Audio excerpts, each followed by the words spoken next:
totally diametrically opposed to who I was.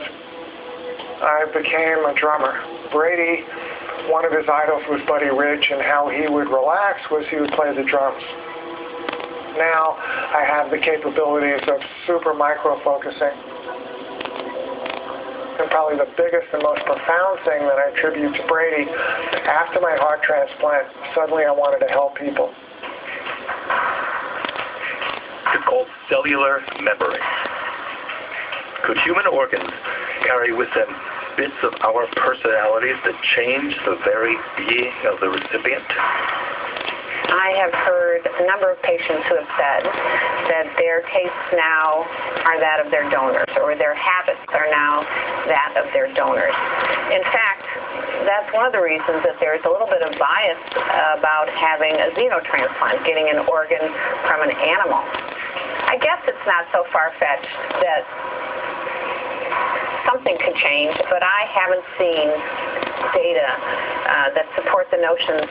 Well, would it all surprise me that someone who may have had an entire heart transplant or a kidney transplant, after they learn more about the donor, think that somehow they are having some of those traits transferred to them? In Wool's case, it was positive. But what if the donor had violent tendencies or uncontrollable urges? Yes. A what if on top of a what if, but worth contemplating. There have been some situations where someone got the heart if someone wasn't the best person, and certainly that would affect them. The cellular memory is in major organs like the lungs or the heart that carry an awful amount of that person's DNA and an awful lot of that person's manner.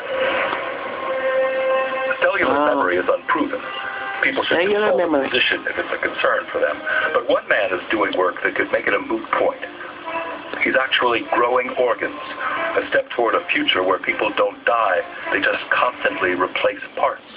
Oh, that sounds good. We now have the capability for off-the-shelf cells that you can use to create tissues and organs for the future. Great. Is this the secret to eternal life? Using tissue from the dead to grow spare body parts in jars? Every empire that has ever existed has fallen. Oil,